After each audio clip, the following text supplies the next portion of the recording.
Hello, magandang gabi sa inyong lahat. Yan, patapos na yung power wall natin at meron na naman tayong i-installan and ino-overtime natin para bukas mag-i-install tayo ng solar setup. So we will go travel again tomorrow, but naalaala ko lang, meron sa aking nagre-request kung paano daw akong pag-connect ng MC4 connector. This one, yan. Ito yung MC4 connector natin. Very basic ito. However, maraming nagkakamali dito. Para doon sa nagtatanong sa atin, I hope you can watch this video. Female MC4 connector. Yan. And dito namang isa, yung may red, yan yung male connector. So dito, nabubuksan yan, may butas. Dito natin ilalagay yung connection ng panel cable natin. However, beware dahil baka malito kayo.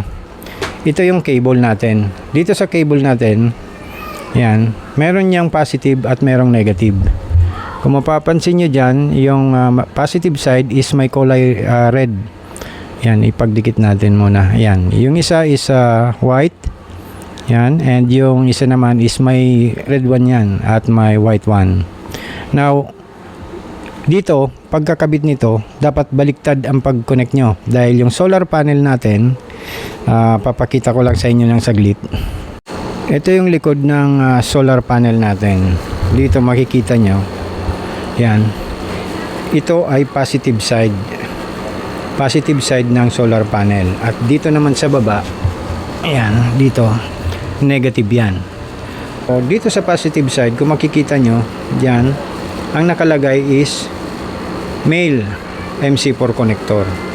So kung male yan, dapat ang ilalagay natin dun sa dulo na positive side nya dito, yan, dapat positive din itong may kulay red. Yan, hindi ma-focus anyway. So yan, dapat ang ilalagay natin dyan ay yung negative MC4 or tinatawag nating female na MC4, ganyan. So ito yung ilalagay natin sa positive line ng ating cable dito, para pagdating dun sa solar panel, pag na-connect natin yan, i-insert mo lang to dun, positive side siya, pero ang gagamitin is female, while ito namang male na MC4 connector ilalagay natin dito sa negative side ng cable. So i-connect natin at pakita ko sa inyo yung proper na pag-connect ng MC4 connector. May dalawang metal connector dito. Yan. So yung dalawang iyan, dapat tama ang lagay natin. Papansin nyo, may maikli dyan at may mahaba. Yung maikli, yan ang ilalagay natin dito sa ating female connector. Yan, dyan. So dyan natin yan ilalagay. And yung mahaba naman, ito ay dito yan sa ating female connector. I-connect na natin. Una, ang i-connect natin ay ito munang dalawa. I-connect natin dito sa ating end ng ating cable. Unahin natin yung negative side. Yan, this one. Lalagay natin yan dito sa ating female. So splice natin yung natin, cable. Tamang-tama lang yung yung pagtanggal nyo. So yan, ito yung ilalagay natin dito. Ganyan. Then i-crimp natin yan. Mas maganda dito na lang natin ilagay. I-crimp na natin dyan. So ito naman, itong female, sa natin dalawang yan, ipapasok mo lang yan dyan. So dapat may fit yan. May click yan, maririnig nyo, may click yan, may maririnig kayong click. Lagyan natin yung mic dito. Yan. Yan.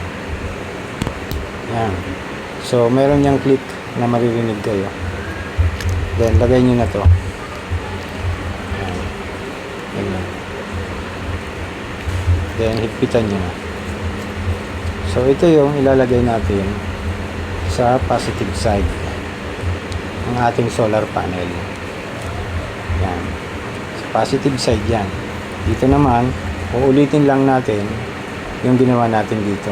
I-splice ulit natin yan at i-connect dito sa main plug. Yan, yan, dito. I-connect muna natin.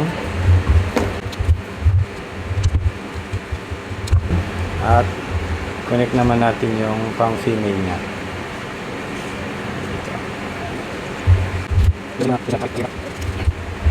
So, i-fit na yan.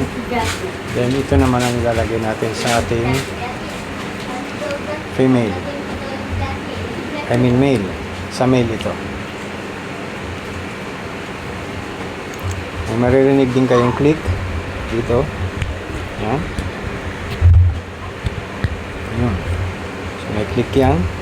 Hindi mo na yun matatanggal. Yung lalagay na natin ito.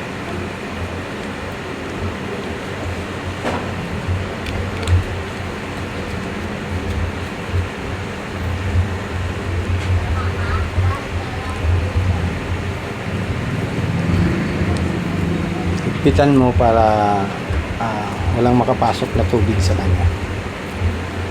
Okay. So, tapos na. Ito yung lalagay natin sa positive side ng solar panel. Ito naman yung sa negative side.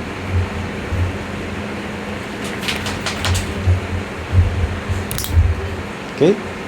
Ganun lang. Sana nakatulong sa inyo.